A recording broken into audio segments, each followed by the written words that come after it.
Welcome back to Buying Sandlot. Today we talk about a survey that pushes back on specialization risk, the Dick's Sporting Goods earning call, and what it means for GameChanger. And later we have an interview with Justin Honeysuckle from TendedBar, which a lot of facility operators who are looking to expand their revenues and parents looking to expand their BEC will probably enjoy. But before we get into that, tickets for our Buying Sandlot Summit in Philly on April 14th and 15th are still available. Get those over at buyingsandlot.com or the link in this show's description. You've listened to the show before. You know what I'm about to say. We'll have executives from Huddle, GameChanger, Perfect Game, all speaking, and panels around tech's heavy hitters, streaming, data, facilities, and consolidation, not to mention networking, all in the state-of-the-art Switch House and Ballers. You won't want to miss this. Check out the newsletter as we'll be announcing more updates as we get closer to the event. And Kyle, new panels are sprouting up every single day, it feels like. People are just hitting us on the DMs. They're saying, hey, I'd love to get on this. And I think you're building panels, you're building schedules, you're using AI. What's going on over there? I feel like a tournament organizer, right? I now see the need for the features Brian was talking about, or what Fast Break is doing about just AI helping all these constraints. Our constraints, we have only a handful of people with like sort of time requests, so that hasn't been too bad. Some travel schedules in there. But the big one is we have two main speaking halls, but one of them will sort of double as one of the areas where lunch will be served. So we have to clear that out sort of 30 minutes before and after any session or before lunch. So like that's a constraint. And so I plugged this all into Claude yesterday, and Claude like built me an app where I'm dragging and dropping things around. So I see the need for AI in scheduling for sure. We have like 2 slots left. So by early next week on the event website, all of the panels and the 90% complete agenda with times should be up and posted on the website.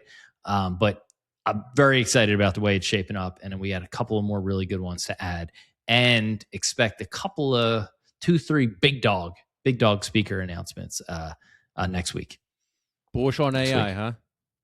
I'm bullish on AI for putting in constraints and generating a schedule. Yeah, I'm going to invest. Anybody doing this, I'll invest, because I was pencil and paper in it for like an hour, and I'm like, why aren't I using AI? You were being a youth sports operator for a little bit. I was lost in that. I was going to call Tyler from Focus on the Field, and then I was like, I might AI this one. It worked, dude. The event's going to be great though. Dana was down there yesterday, just scouting out some things. The layout's going to be really good. We're going to have food served in multiple places. The flow, like just great flow. Booth row is outside one of the speaking halls. Food and all-day snacks is outside the other. You got high tops for congregating in the back. We got the League Apps Lounge for networking downstairs. You'll be on the Team Snap live stream stage. Those people who are VIP tickets or speakers get to retire to the Stout Investment Bank VIP Lounge, where we'll have elevated food offerings. Maybe something else cool in there. We're working through that. And then Tuesday night, we'll all head over to Ballers for Extra Innings presented by GameChanger.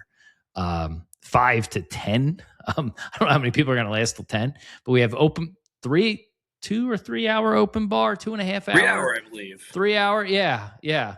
So thankfully we have a sponsor.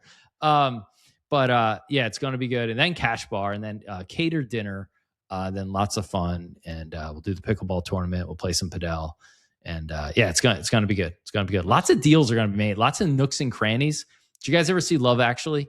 No. Of course. No, Kyle? I'm not a movie guy. We talked about this. That's horrible. So there's the one line where the guy, the secretary, is like trying to woo Hans Gruber, right? And she goes, they go to that, right? That was Hans Gruber, right? Yeah. Hans Gruber, but he's got a name, Alan Rickman. Yeah, I just forgot Hans. So they're going to that art show, and she's like, lots of dark corners for doing dark deeds, right? Ballers has lots of dark corners for doing deals. There's lots of places deals are going to get done here. The dark corners of the golf sim. I feel like the golf sim area deals are going to be made. Multi-million-dollar deals. Drop me a line when you make a deal too. Just get you the newsletter. Finalize it. That's it. We're going to be. You should have the little reporter hat on going around. Real quick, Kyle. Why did Hugh Grant become prime minister so close to Christmas? Was it a snap election, or did the previous in the UK, everything's just like rolling, right? It just feels like every 2 years, like the prime minister's out, right? It's just like someone votes him out, like the parliament votes him out. There's not like some big election, is there? Well, there's two ways you can do it. Like you can resign, stand down, whatever, get forced out, or you can have the snap election, which is where they just do the whole thing all over again. Yeah, that probably happened. That probably happened. I've just always wondered. I gotta watch this movie.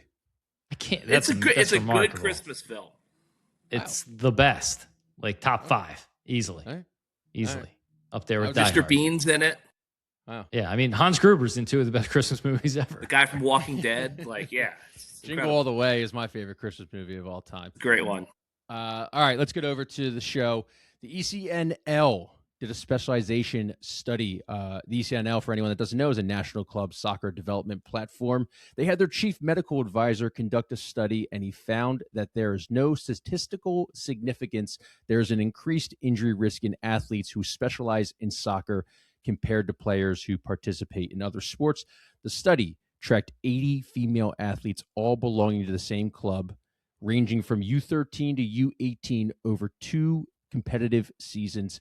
No differences in injury incidents were found between soccer-only and multi-sport athletes after adjusting to training loads. James, I know you read this and you wrote about this in the newsletter. I want to go to you first. What do you think about the study? U13 to U18 only, and you know what? We'll go from there. You take the study for right now. Yeah, I mean, those are the age groups that ECNL has, so that they're kind of working with what they have. I thought it was an interesting study because it's really one of the first times we've seen a study about injury, risk and specialization that focuses solely on one sport. Usually, it's just a whole combination of all the sports. So, yes, I think that the bigger issue is probably what the specialization injury rate looks like when kids are specializing at age 8, 9, 10, 11, 12. But ECNL obviously has to work with what they've got. Also, obviously, it's good for ECNL that most of their athletes are probably soccer only to begin with. So it's proof, hey, this is not dangerous, nothing to be concerned about. But I thought the biggest takeaway was maybe it differs by sport. And if we're seeing parents already kind of point their kids in the direction of certain sports because they think it has a financial benefit down the road, maybe we'll start to see specialization honed that way too, of like, we're going to specialize in this sport because it's safer to do so than another sport. Yeah, I think it extends. I saw a chart a few months ago about not specialization, injury rates in sports. And you assume football and hockey are a little bit higher, but it was really interesting to see, like, there's a broad continuum of sports in terms of like serious injury risk. It's not just like 2 that stand out. And it was kind of news to me. I mean, intuitive, but also kind of news. So I feel like we're going to see the same thing here. Lots of people have been talking about specialization, but to your point, what happens when we double click on each sport? And it makes sense that soccer, the movement patterns are, baseball is obvious. It feels like an obvious one here. Basketball is really tough on the knees and lower body and things like that. So it makes sense that soccer is, less susceptible to that. I would argue if it wasn't for like the head injury risk, hockey has got to be one of the easiest sports on the body. I think that's why you see guys like Jaromir Jagr play to their 50. It's all quads, right? Like it's like running on an elliptical, skating. You get hit, you hurt shoulders and stuff, but I'm willing to bet most of the hockey injuries, could be wrong here, are like head injuries, head and face, which are important. But in terms of like limbs and joints, you're just firing up those quads. A lot of gliding, good for the. It's a lot of gliding, you guys. Yeah, it's a lot of gliding. And the checks, you got pads on. Like I don't know. Anyway.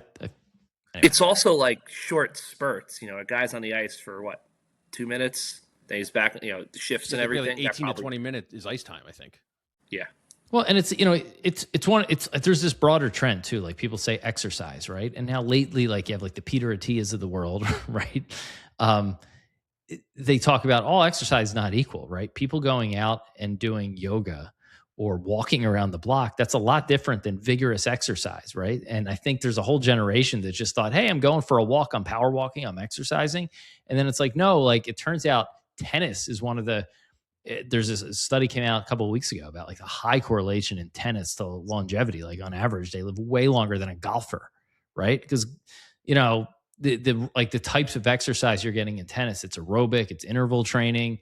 There are some arm, sort of like elbow injuries and things like that from repetitive use. But in terms of like physical fitness, tennis is a really good one. So I think we'll see more about just differences in all sorts of competition and injury rates among sports as people like look further. Did anyone's BS meter go up on this study? 80 Radar? people, self-serving, a little bit. A little bit. You know, they said it wasn't. They said it wasn't scientific, right? Like we got that indicates. We got that like milky language about indicates. It's 80 kids. It's one area. So one of the quotes that definitely stuck out to me was, "Our hope is that this work will help provide additional information for players and families when making decisions about how to pursue their goals within youth soccer." When it comes to an organization that benefits the more kids play, that's I think an interesting quote. But I do also love a difference of opinion to expand the conversation. So the one thing I will say is that they, at least in this study, know the subjects of the study, the 80 athletes, they know what they're doing. They know, okay, this girl tore her ACL. This is how she tore her ACL. Whereas like that study recently that was like 19% of TBIs in youth sports are in football, concussions. Great. I mean, that means that 81% are in other sports, one, but two, you dug deep in it and it's like, well, we don't actually know that the concussion was caused by football. We just know that this kid got a concussion and he played football. So we're going to draw a line. That's, I think, an issue with a lot of these studies is there's no real central database that has everything documented. Whereas this one, at least they know this athlete got injured playing softball, this athlete got injured playing soccer, this happened preseason, during the season, etc. Somewhere Andy or Ellis from Go4 is like ringing our phone right now saying, hey, we do, after an athlete gets hurt, we document, I forget what the document's called, not the EUA, something else. After they go to the hospital, if they need to go to the hospital for something, they actually document that and put it like in the digital file, I think. So there's the use case. There's the use case for that. And by the way, you got to open that up through the platforms, right? You show ups, right? This is how you collect the data. The data is all living in fragmented silos. APIs. APIs. I'd be interested in your guys' opinion on this, because in my mind, when I think of specialization and I see that a study's done from 13 to 18, 13 is like 7th, 8th grade. I don't think of specialization as 13 years old. Personally, probably because I stopped playing baseball and soccer when I was in 8th grade. In 9th grade, I primarily focused on basketball throughout my entire high school. So if I'm going to take a study seriously on specialization, I'm definitely going to look at more of the studies that are built on U6 to U13, because I think putting a kid in a baseball tournament all year round before he even knows his ABCs or can do his times tables is kind of ridiculous, and I think that has more of a future impact, a negative impact on a youth sports athlete than when I'm in 8th grade. And I kind of feel like families kind of already understand what they're good at, what they're not good at, what their kid likes, what their kid doesn't like, whether it's sports, whether it's entertainment, whether it's music, whether it's art. The thing that I think in this argument in general, in terms of too much sports, professionalization of youth sports, or specialization, there's definitely downsides to all of these things, too much pressure, injury risk, things like that. But rarely do these studies or conversations include the alternative. And I know I've brought this up here before, but a lot of times the alternative is, I have friends whose kids are a little bit older in high school, and they're when their kids stop playing sports, it's video games. They're sitting at home on TikTok for hours a day, right? I know we shouldn't just throw our hands up and say that's the only way, but like in modern society, that's a lot of what kids are deferring to when they have downtime. So yeah, like maybe this kid doesn't need to play 60 baseball games this year. Maybe he doesn't need to specialize. Maybe dad should not be behind the backstop in his ear on every pitch, right? There's with the radar gun, some pressure. But the flip side is they're not, with the radar gun.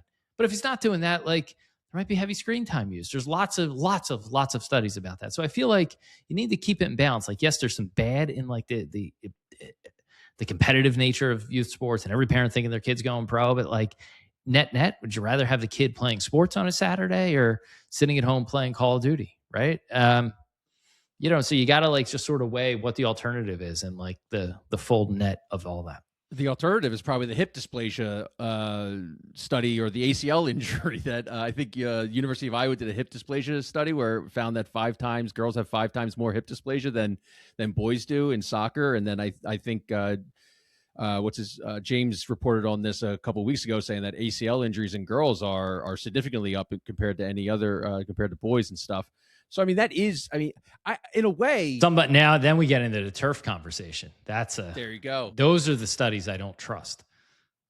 And So someone from Big Turf is going to listen to this and hit us up. But like all those studies are Big Turf. Literally, there's like a council, and they haven't found a link between what's in the turf and certainly injuries, but also like the health risks of what's in the turf. But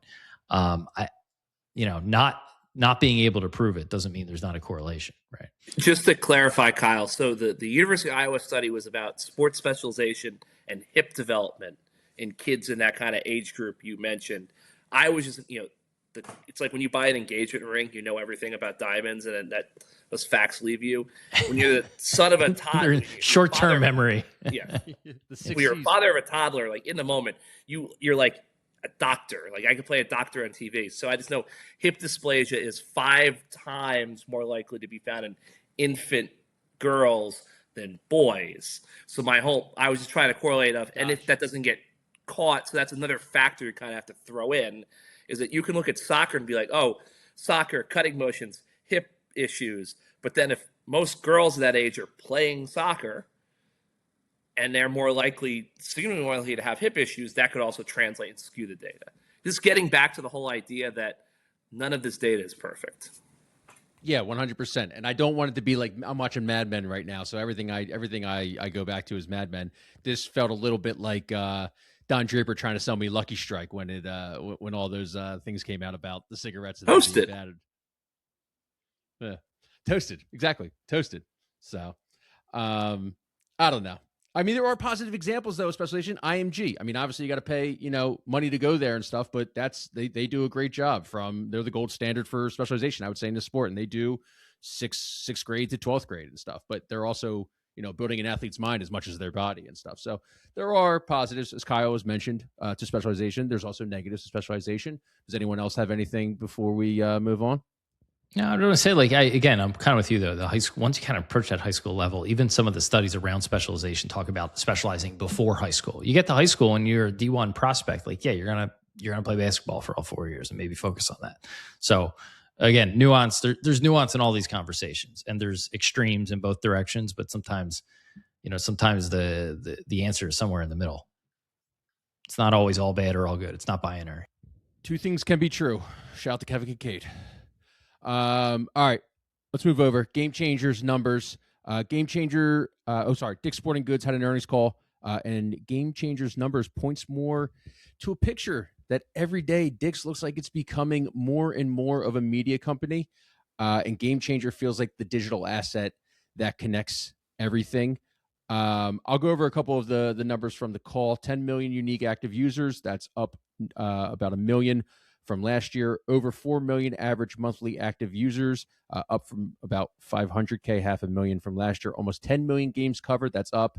Over 1 million teams and created. That's basically the same as it was last year. This one I thought was really interesting, and that's when we can get off this. Over 6 million live streamed hours, which is a 33% growth here, and almost 150 million in sales in fiscal year 2025, which, I mean, if GameChanger was by itself and analysts were like, hey, it's on the market, we're looking at what, $750 million, and it's pretty interesting now that like Live Barn gets sold for 400 million last month. Am I reading that right?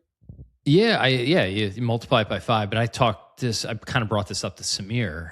I think Live Barn is kind of like a single, pretty much a single lane streamer. Sports, but not. Right, but that's what they do. It's sports streaming. GameChanger has many different other aspects of its business. So I think if you use Live Barn as a comp, GameChanger standalone would almost certainly be valued above $1 billion. It's got lots more ecosystem plays. Certainly, its tie-in with Dick's. You can't unwrap the two, but there's lots more value there. So in my view, GameChanger is over $1 billion standalone business. He didn't say that. I kind of asked him about that. Then he talked about how other companies can grow to over $1 billion. Of course, they're not going to try to value a subsidiary of their business. But yeah, I would imagine at that dollar, they did fall. It says almost 150. They were targeting 150 for the last in all their reports. So they didn't quite get there, but it sounds like close enough. I'm with you. The thing that stood out to me, this is interesting because almost no one in youth sports is public. That will change in the coming years, or part of a public company. But it's nice to kind of see some numbers that have to get reported. The streaming jump is interesting because everything grew about 10%, but then you have the streaming hours grew about 33%. And James, like, feather in your cap here, you always talk about adoption is the real opportunity or hurdle, depending on how you want to view it. You have the users. If you can just improve the features, convince them to use it, get more camera interoperability, which we talked to the other day, there's plenty of market share to go around for everybody here because you're taking it from Facebook and YouTube, not necessarily from LiveBarn or TeamSnap or Veo or something like that. They're making it so simple that I think at some point any local league is like, yeah, sure, like slap the GoPro on the back of the backstop. Let's see what it does. I think that's a big thing too. I also imagine that by having the new subscription levels when they launched the redesign everything, that probably if people are going to spend more money, that probably motivates them to take advantage of all the tools that are offered to them. That might also lead to more people streaming. No, I mean, like I joked in our team's chat. I feel like if this show is ESPN First Take, like GameChanger and Dick's are becoming like our Cowboys and Lakers. Like we're just going to talk about them every show, and deservedly so. Like they are just becoming the force in youth sports. Yeah, I mean, I think a lot of it is because they're part of a big company and they're public, right? If we got numbers like this every 3 months from any of the other, maybe Huddle soon, right? There will be consolidation, but it's nice to be able to see and talk about numbers. I think I know Sports Engine has been over 100 million in revenue for some time, right? And they were valued around 500 million. So we can kind of assume they're in the 1 to 200 million in revenue. I don't think Versant breaks it out. Versant, however it's pronounced, it's $400 million, I think, of all their properties, of which Sports Engine is one. So all of their kind of like digital properties. So like you imagine they're between 1 and 200 million. I don't know where TeamSnap is, maybe around 100 million. There's some estimates out there.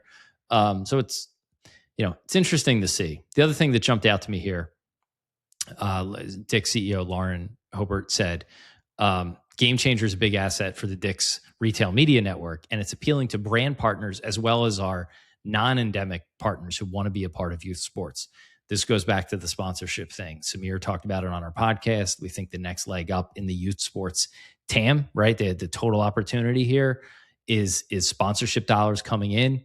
And here you have someone saying it like, hey, it's not just Rawlings and Under Armour who want to have inventory inside the GameChanger app. There's now other brands coming in because they want to reach youth sports parents. That's the sort of thing that a public company like calls out every 3 months. And when you read through these earnings releases, like they're the canary in the coal mine of this is going to be happening in lots more places. Dick's and GameChanger are one of the big ones. It's only a matter of time towards the smaller ones, and this filters down throughout the whole youth sports economy where the brands are getting involved. So that's another ring the bell for sponsorship, I think.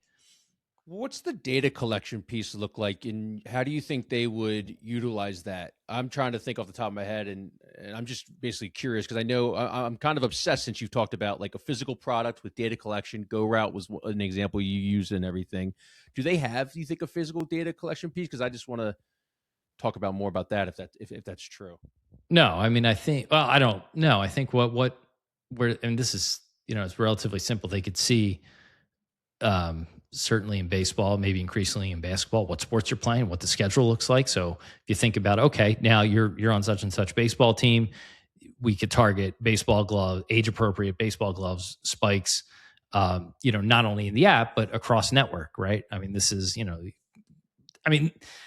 there's lots of like retail media plays out there, but having an app that has the schedule of what you do as a participant in that industry is like some of the best data you can get, right? Imagine if there was an app that had I'm sure there are, but let's say Giant owned an app where you were scheduling your meals, right?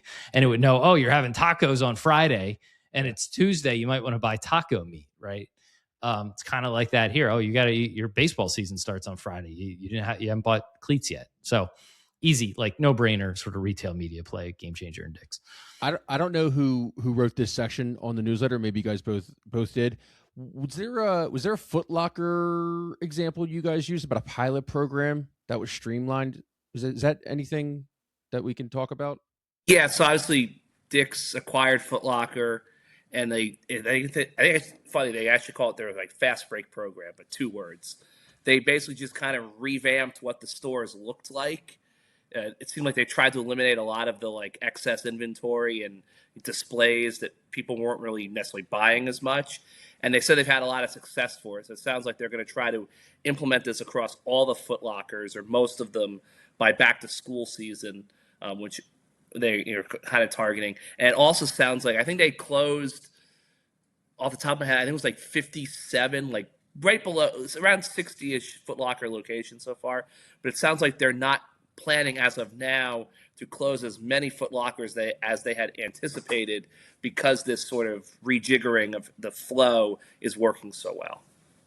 Yeah, and I'll call out the top of this slide, which I think just sells the whole reason why they bought Foot Locker. Investors hated it last year. Stock didn't do well right after they bought it because Foot Locker was a struggling business, which they admitted.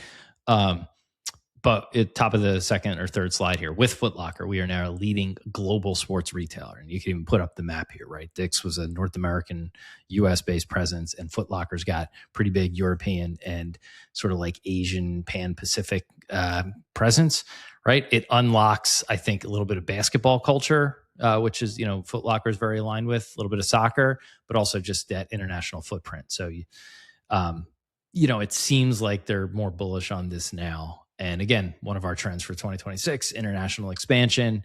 I think this is just one of many examples, but here's the major sporting goods retailer now has a presence across the world. And the things that are being done in the US, maybe it's not fully planned out, but I would imagine, Foot Locker gives you the physical touch points to do it overseas.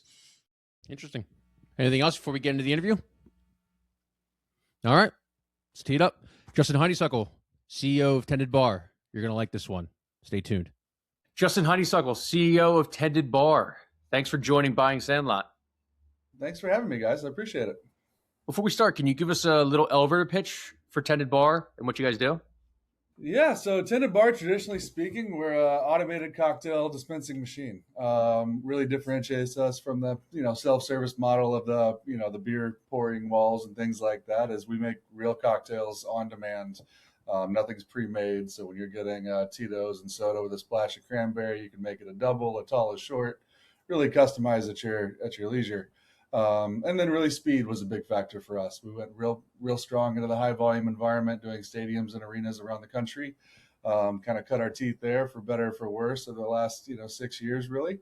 And that's really been our strong suit. Our standard bar has about 10 different liquors, 200 liters total of liquor, and then a full bag-in-the-box mixer system, all in a 10-foot footprint, and has 4 stations, and it can do about 35 drinks in 5 minutes, in a standard queue.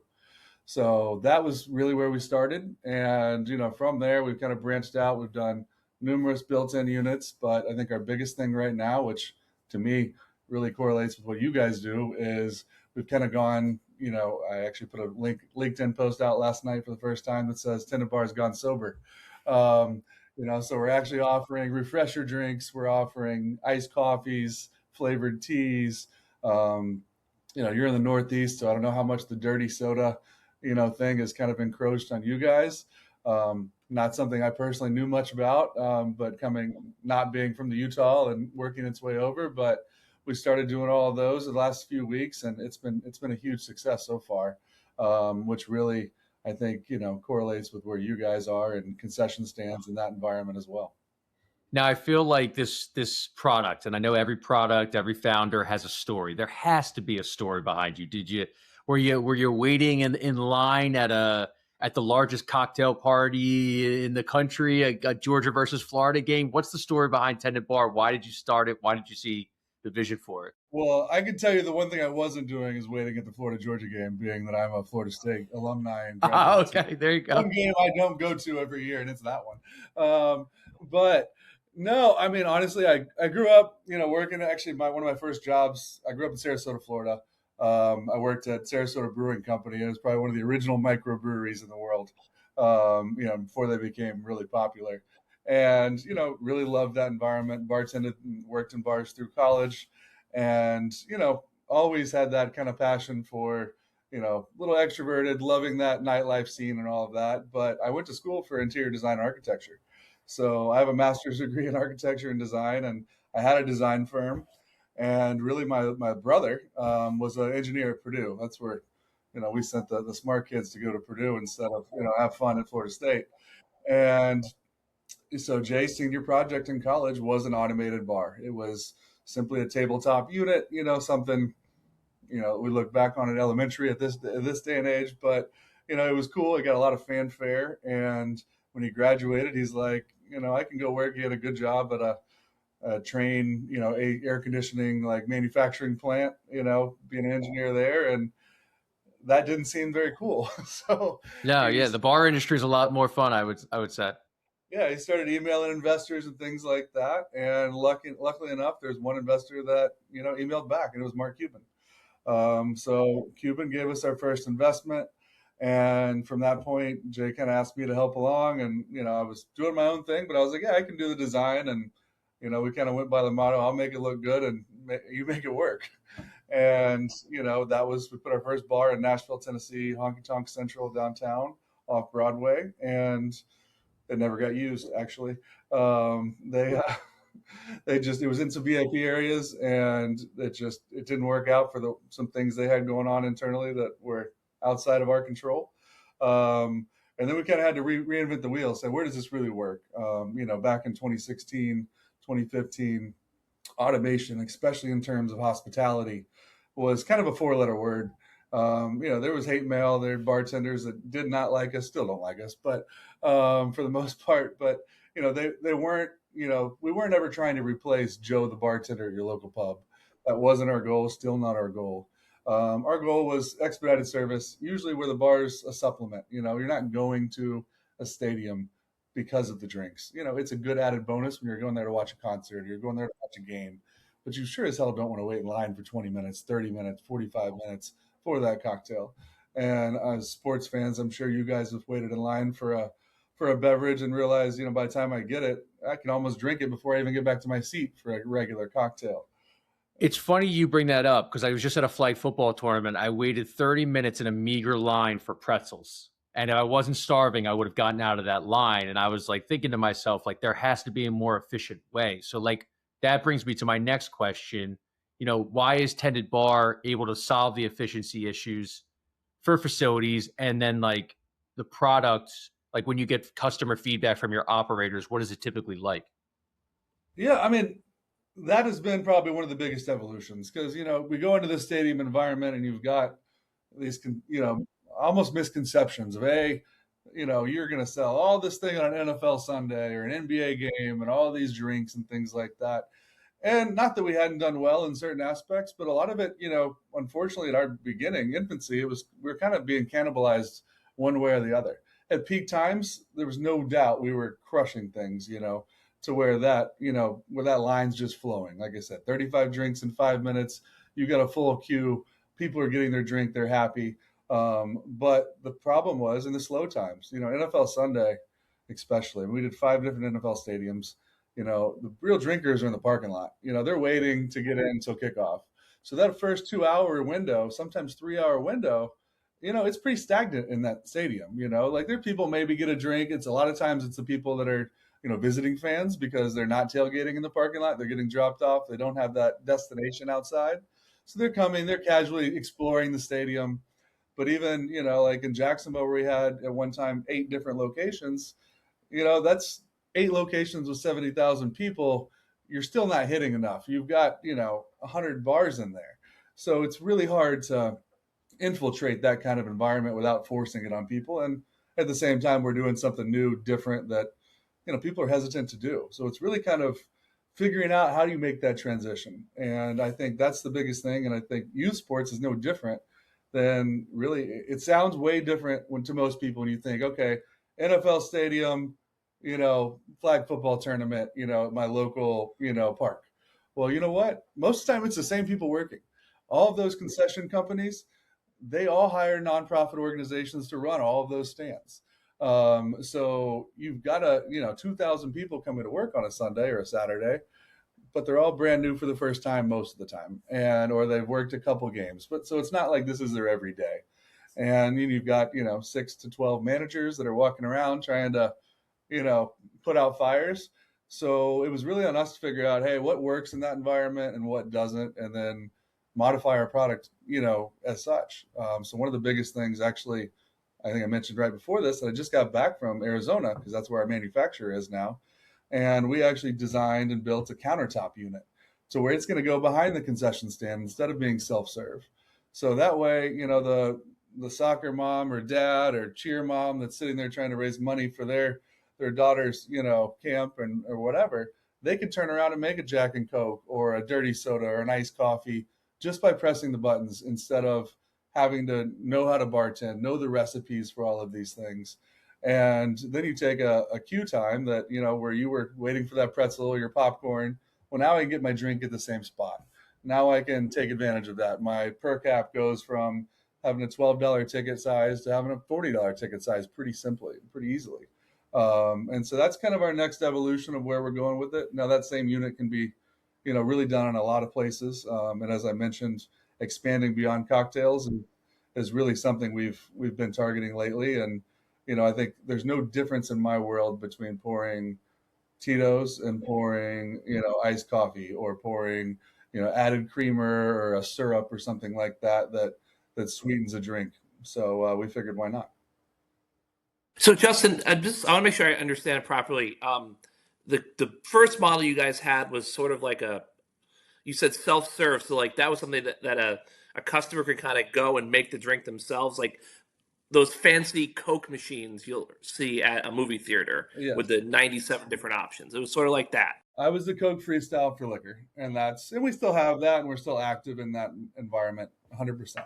The problem with that is I've had contracts and deals with some of the top places in the world, and I've had them fall through because a lawyer in New York didn't want to do this, or wanted to clear something first, or was worried about this, or a lawyer at a major theme park, that we all know and love, that I was 2 weeks away from launching, and then all of a sudden he's like, "Yeah, we're not going to be involved in facial recognition and ID checks.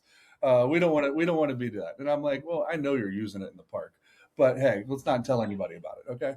So there's things like that the fear of facial recognition, and the way we use it is really, it shouldn't be fearful, especially when I watch people walk away with their iPhones using their face all day long, and who knows what you've given your data to at that point. But the way we use it right now is a number of different ways. But in the, let's just say, strictly cocktail environment, you can scan a QR code, scan your face, scan your ID front and back to verify you're 21. You do that one time, it tokenizes your face, it tokenizes it with your ID and your credit card, and you're verified. You can walk to any TendedBar and get a cocktail without getting an ID check. That was the original way we kind of went to it, when we did the larger venues. Problem, 3-4 years ago when we started that was, there wasn't 5G. Half the time there wasn't 4G. And then you get somebody with, a Go phone who has no data, and they just spun when you've got 10,000, 30,000 people around. So we had to modify it to a little bit different. And then we had, okay, so how do we make this better? Then we put it onto the screen to where, I'll ID check in the front of the line. You'll walk up, scan your face, put your phone number in for your text receipt. It immediately lets you in because we've already verified your age with a human. But we did tokenize your face. We did store your phone number. And then you made your transaction, swiped your card, and then we added your card to your face. And so from that point on, you walk up, scan your face, it charges that card. As soon as you walk away, you don't have to pull out your credit card again. Makes things easier because as quick as you can pour a drink, which is about an ounce a second, it doesn't really hold a candle to getting rid of the transaction time. When I get rid of the back and forth of you walking up to a bartender saying, "Hey, I want a Jack and Coke. Hey, do you want a double? Yeah, I'll have a double. Okay, do you want a tall? Yeah, let's make it a tall. Okay, turn around, pour. Let me take your credit card. I'm going to go turn around, swipe that, wait for it to print up, wait for you to sign it, give it back to me." That whole transaction time is anywhere from 45 seconds at a minimum to probably a minute to 2 minutes, depending on how loud it is in the environment around. So being able to cut that out of of that human interaction part out of it, speeds up that process significantly. And that's really, I think, where people underestimate what that automation really does going forward, because and a lot of it was figuring out how to set up that kiosk the right way. And I think actually had a conversation yesterday with somebody about ordering at a McDonald's or any of those kiosks, and people, how much line abandonment there is from ordering off of that screen, because as a customer, you don't want to scroll through a bunch of stuff, and you don't want to do that. So you got to have it. Hey, what do I want? Boom. How do I make that user flow as seamless as possible so that it doesn't seem like I'm just doing this so they don't have to hire a person? And that's, I think, that real difference. You're speaking my language. I cannot tell you how many times I have found it impossible to find the chicken nuggets in the McDonald's screen.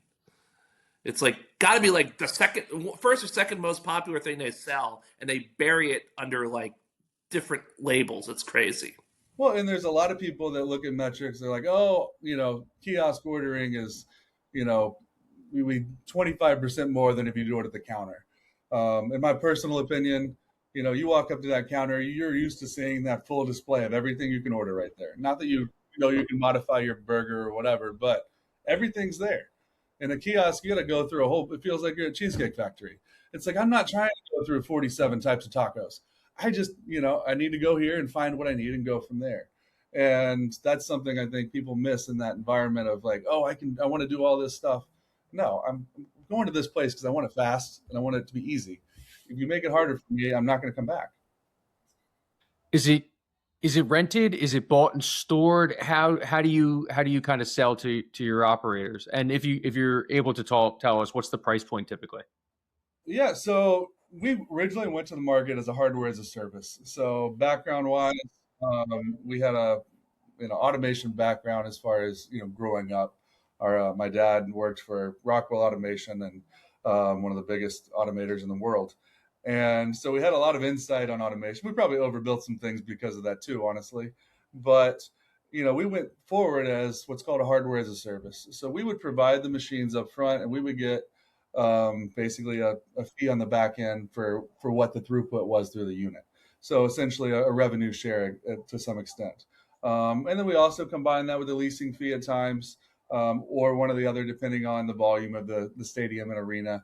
It just kind of, in some places, NFL is great, it's sexy, but there's only 10 games, or you get, a giant stadium that has 2 NFL teams, so there's 20. They have a couple concerts, but it's a lot of stagnation in that. So doing a monthly fee in a place like that doesn't really make sense. So you kind of get it on the throughput side. But now we've actually transitioned even further. As our automation has gotten better, as our buying power has gotten a little better, things have obviously gotten a little cheaper. And being outside of COVID, electronics have gotten a little cheaper now than that rush right after, where we were trying to beg people from Taiwan to put stuff on ships to get us touch screens and things of that nature. So now actually with our new unit, it's actually going to be a sale item. So we're going to have the new single screen unit for the back of the house, which a little bit of range depending on where you're at, but in the high 20s for that. And then you've got a platform fee for the services and, basically all your automation, maintenance, monitoring things like that, as well as we're providing, that point of sale feature within that device. So, I mean, and our goal in theory wise is, hey, what would you pay annually to have a bartender working anywhere 7 days a week, better yet, 12 hours a day, depending on obviously the venue. And, if we're under 30,000, there's no way you're getting somebody to do that kind of stuff for 30 grand. And that's really what we're putting out there. But when you sit there and that you could go sell, I mean, think about a baseball game in the morning. It's not something I normally think of, TendedBar cocktails, but there's no way I couldn't sell an iced coffee, an energy drink, things like that, an iced tea, even some, sports drinks and things like that out of that at that environment. And your margin on that is a whole lot more than your margin on a 20-ounce soda or game.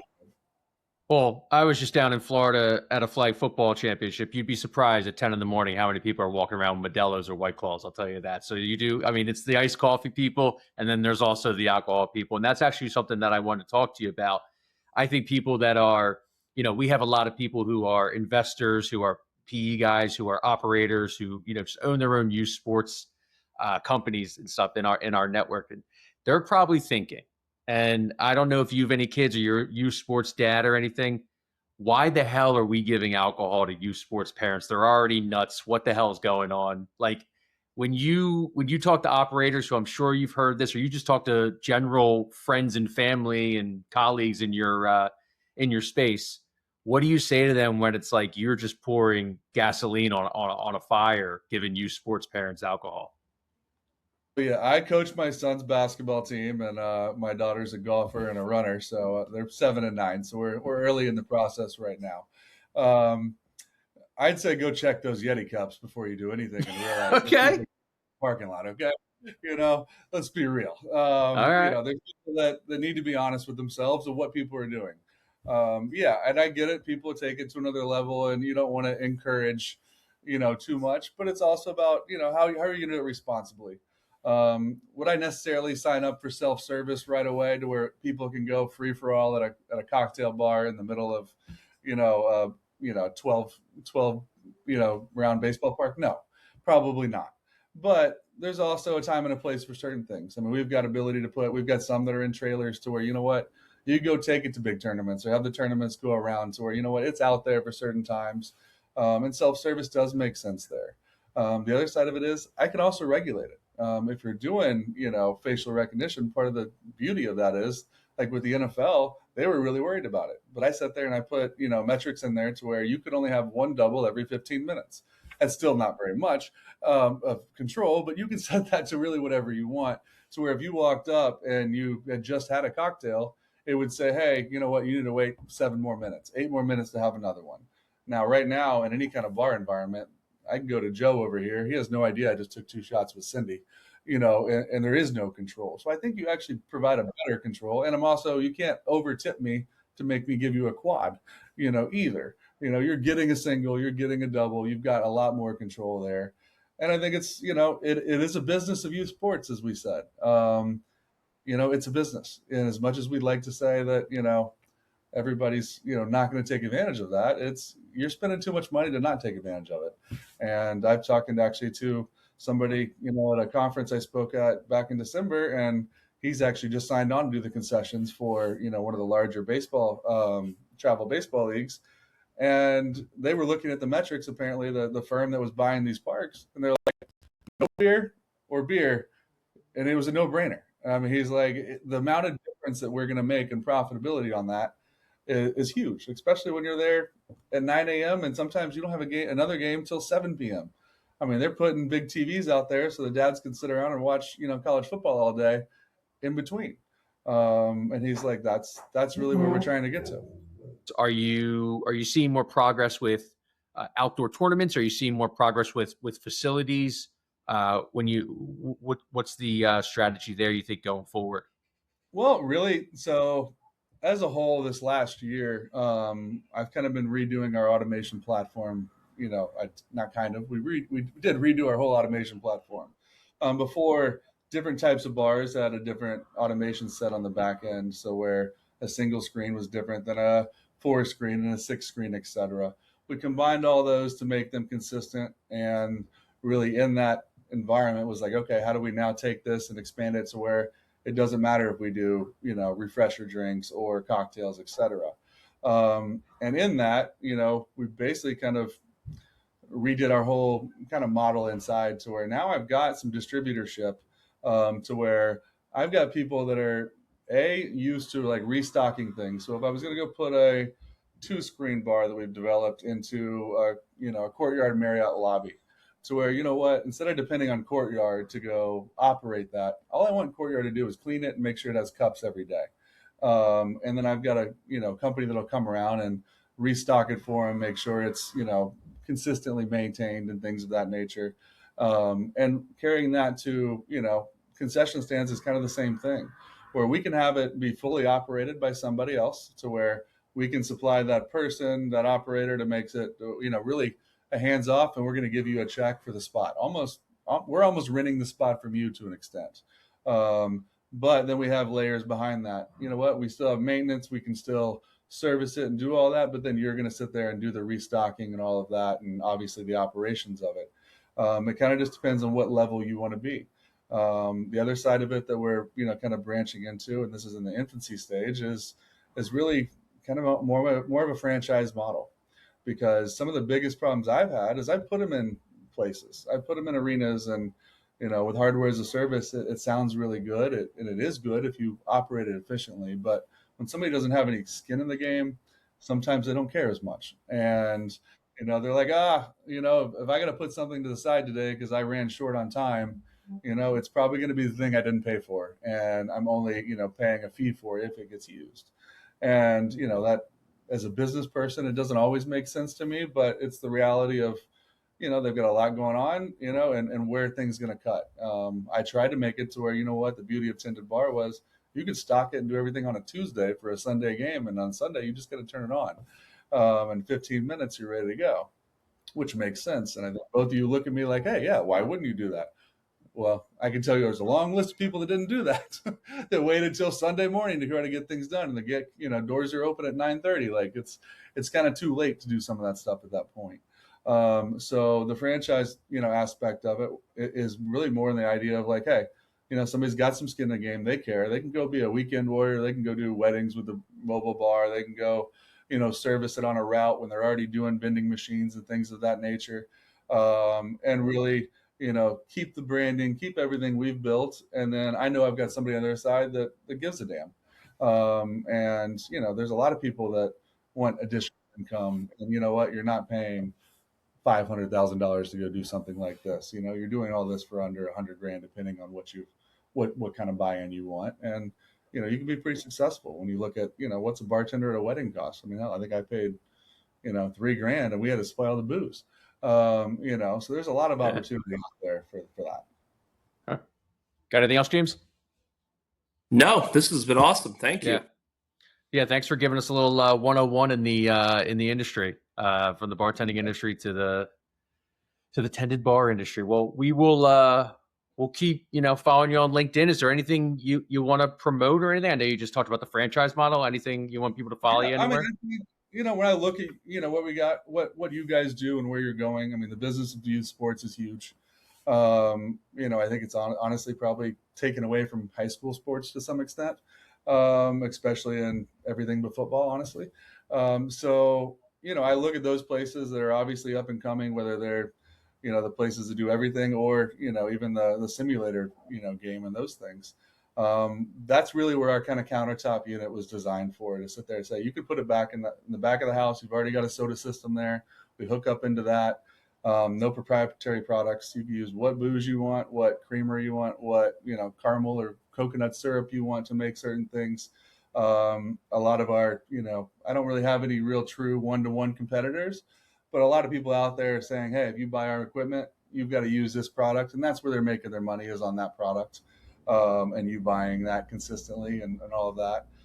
In our world, we just want you to be successful and sharing that success. And that's, we're not some 5,000 person company that doesn't care about that guy. When you call our tech support, you're getting somebody who works at TendedBar and really is there to make it right for you.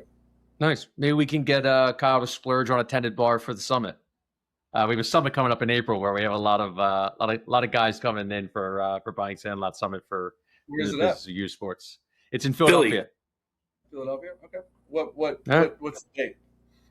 April 14th and 15th. And our cocktail night is the 14th. Okay. Good. I've got to be in LA on the 20th. I got a conference in LA the 22nd, 24th that I just signed up for. So it could work. You never know. It could work. It could work. Maybe our people will call your people. Okay. I like it. Well, hey, this was awesome, Justin. We really appreciate it. Go and look up TendedBar. It's an awesome. Yeah, I love it. If I was, I don't have any kids, but if I was a youth sports dad, I would definitely use TendedBar. All right, that was Justin Honeysuckle. Thank you to everybody who tuned in today. Thank you to James for coming on and talking about ECNL. Kyle, as always, we will talk to you next week. Enjoy your weekend.